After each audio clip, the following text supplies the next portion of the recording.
Ingrid Bergman no debía de entender nada de por qué le hacían subirse al volcán. Ella estaba acostumbrada al cine de estudio, donde todas estas cosas se resolvían con unas magníficas transparencias, con unos trucos. Entonces, como Rossellini, con esa obsesión que tenía documental, quería aprender la realidad en el propio sitio, subían a la cumbre de aquel volcán de Stromboli, con los aparatos la hacían subir a ella, todos los días subir y bajar. Ella contaba, creo recordar... Se enfadaron a veces. Creo recordar que ella decía que no tenía por qué aguantar tanto, que podía hacerse de otra forma. Y Rossellini se empañó. Y luego otra cosa que a ella le molestaba mucho, que yo también lo entiendo, es la técnica que tenía Rossellini un poco de dirigir a los actores. En primer lugar, la rodeó a Ingrid Bergman de unos actores no profesionales. Entonces, Rossellini... Él le dijo, por lo visto, en un viaje que hacían en coche, que iban para Amalfi o no sé dónde, paró y había dos y dijo, ¿cuál de esos te gusta para tu marido? Pero elige el que quiera. Dice, bueno, llevaremos los dos y luego el otro hace el del faro, para ver cuál es el más listo y el que haga más listo que hable un poco más contigo. Y además, como a Rossellini lo que le gustaba es que los actores no actuaran, lo que le gustaba es que los actores estuviesen delante de la cámara. Hay uno que está fantástico, que es el cura. Sí. El cura está extraordinario, además, en unos planos que ya preludian Sócrates, la prise de Pouvoir, cuando coge los personajes, no los va soltando, se echa de menos ahí que no tiene, ¿cómo se llamaba aquello que él usaba? El panchino. Claro, pero ahí ya, sin ello, va uniendo parte de una cara y recompone el... A mí ahora que hablas del pancino, o personalmente... A ti no te gusta, a mí tampoco. Creo que Rossellini cometió un error en enamorarse de ese chisme, porque sus últimas películas... El pancino se lo podía haber metido donde le cupiera. Expliquemos que el pancino es una especie de zumbo. Sí, es una especie de forma, ¿no? Eso lo corrobora Jorge Herrero, que fue el operador de Sócrates, y que tuvo, porque Rossellini llegó a un momento que ya quería rodar de cualquier manera, dijo, no, lo colocamos, se había olvidado un plano, primer plano de un grupo, y no, aquí mismo, no, colocamos otra vez ahí. Tal. Yo creo que es que él tenía una obsesión, que a mí me parece una obsesión no solo legítima, sino admirable, que era, como he dicho antes, mirar las cosas. Coger todo. Él quería mirar las cosas y no estructurarlas, dramatizarlas, ni alterarlas, sino mirarlas porque a él le parecía que la evidencia de los hechos eran lo suficientemente importantes como para que no hubiera necesidad de ninguna otra manipulación. Pero claro, cuando descubrió el zumo, el pancinor, y entonces descubrió que podía poner la cámara, y aparte de abarcar y aprender todo, también de vez en cuando acercarse y alejarse, corregir, sí, para ver una carita, a ver tal, y entonces es cuando ya lo estropeo, porque a mí me parece que era mucho mejor cómo está Stromboli, cómo está Viaggio en Italia, cómo está el Europa 51, que en cambio las últimas películas esas ya de la etapa que podíamos denominar, que no hemos hablado porque tampoco hay motivo, didáctica, porque digamos que en Rossellini a lo largo de su carrera... Antes, por ejemplo, el zoom está muy bien utilizado en el comienzo de la película de Stendhal, de Vanina Vanini. Sí, pero... Ahí estaba perfectamente... Pero donde realmente... Una magnífica película... Donde él abusa hasta la extenuación, es sobre todo las películas que hizo para televisión. Pero el recorrido, ¿cuál sería, por ejemplo, vuestra explicación, el recorrido? Rossellini empieza como con el alfabeto. Empieza a contar y como la H con la A, la B había. Después no le sirve y empieza a preocuparse de eso que está tan de moda ahora otra vez, que es la ética. Después deja lo de la ética y se va como a filmar ya continentes, no le vale con países, o sea que ya hace la India y quiere meter todo. Después se va a la historia, recupera Hechos de Apóstoles, se va a la filosofía, va a Sócrates, es decir, que le va sirviendo cada vez menos, él va ampliando su punto de vista hasta el momento que yo creo que él deja de ser un cineasta, él deja de ser para dar unas clases distintas de geografía, de historia, de la evolución del mundo, o sea, se hace un cineasta como gigantesco. Cuando tú estás viendo Viaggio en Italia, que es otra obra clave con Stromboli, Europa 51. Cuando él ve a aquellos dos amantes calcinados, que es la eternidad, a partir de ahí ya empieza, es la arqueología. Yo creo, perdóname, que la evolución final de Rossellini no fue tanto personal como provocada. Yo estoy convencido que Rossellini... Pero Sócrates es una maravilla. Pero yo creo que Rossellini... Te quedas boquiabierto oyendo a este hombre... En la prise de Pouvoir... Le falló la industria. Le falló la industria. O sea, eso me lo dijo a mí en el Cairo. Porque yo le dije, porque hace un documental, aterrizado aquí, tengo un equipo mínimo, que está bien, muy buena gente, y tengo que tomar un barco en el que tengo que regresar a España desde el canal de Suez. Y entonces tengo como 8 o 10 días para recorrer Egipto y para ir al Sinaí, ir a unos pozos de petróleo y luego volver a tomar el barco. Y digo, y además hice un guión en España que no me sirve para nada, claro, porque lo que yo no conocía esto no me sirve para nada.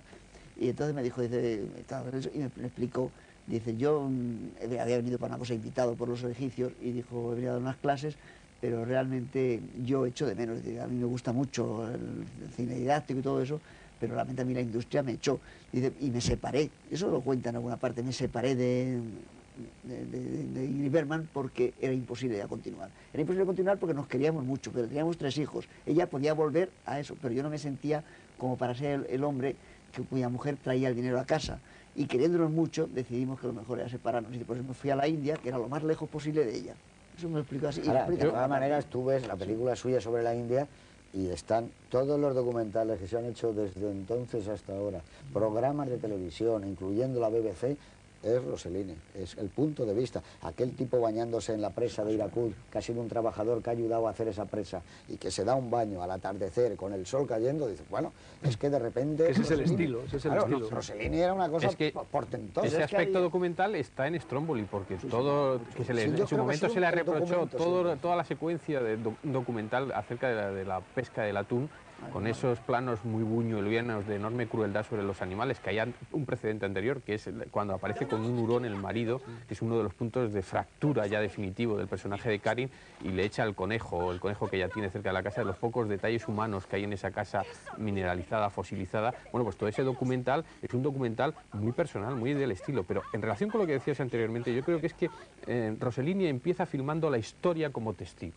porque Roma Città Aperta, Paisà y Germania Not Zero, e incluso Stromboli, es la historia como testigo de la historia. A continuación viene el reflejo de la posguerra, es decir, su testimonio personal, su corazón, su ética, que son todas las películas como Europa 51 y como Viaggio en Italia. Y después poco a poco se va produciendo la fractura que coincide con la de Ingrid Bergman, por lo que ha dicho ahora mismo Juan Cobos. Viene el reportaje, el documental sobre la India, y después viene una época que a mí me gusta mucho, que casi nunca se habla de ella, que es la época de 1959 a 1961, con el general de la Rovere, era Notte a Roma, Viva l'Italia y Vanina Varini. Él se instala en el pasado para mirar otra vez el presente, y a partir de ese momento ha dicho ya todo lo que podía decir como cineasta, y busca otros horizontes. Pero esa época viscontiniana, por decirlo de alguna forma, que va del 59 al 61 con 4 películas claves, porque digamos, de alguna forma no son tan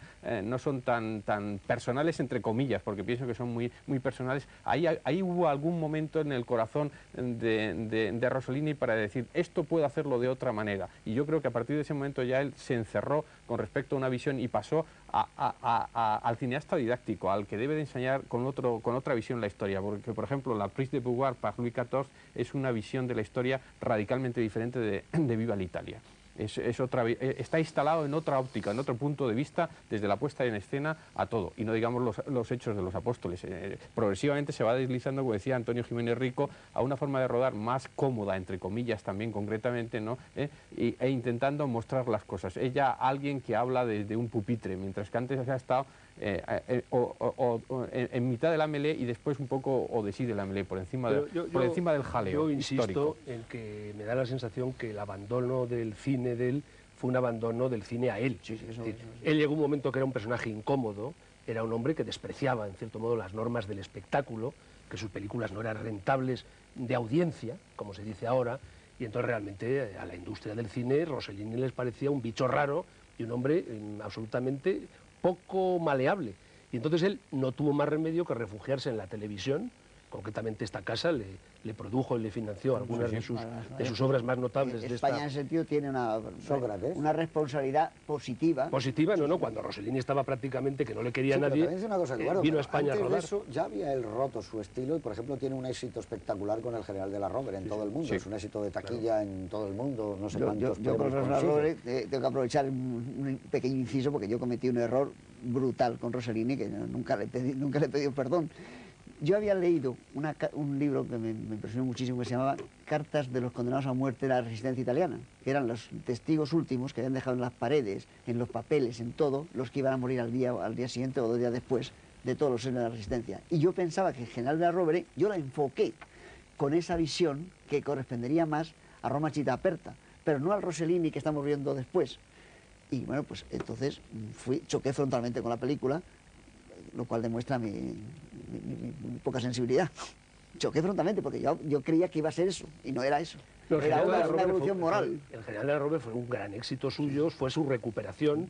Pero a donde yo voy, Antonio, es que antes de hacer El general de la Rovere, él ya había roto. O sea, Viaggio en Italia ya ha roto su estilo. No es que haya roto, hay una especie de mutación, que él en Stromboli no es que haya olvidado rodar como rodaba antes, sino que de repente le interesan otras cosas. Es decir, dice, ¿cómo puedo dar yo los 4 elementos de la naturaleza? Y está la tierra, el fuego, el aire, el agua, están maravillosamente contados. O sea, dices, no se puede contar mejor. La visión cósmica al final de la película sigue siendo un enigma hoy, pero cada vez te vas acercando más porque se supone que la libertad que ella va persiguiendo es la interna y que llega un momento en que ella sabe que hay algo que tiene dentro de sí, una vez que está embarazada y tiene un hijo y otra que ha tocado esa tierra, ha notado como que algo se ha puesto en marcha en esa cosa ancestral y cósmica que es un volcán, y de repente ella dice a la mañana siguiente, qué belleza, no tengo miedo, yo no sé lo que ocurre, pero a partir de ahora soy otra persona, estoy libre por vez primera.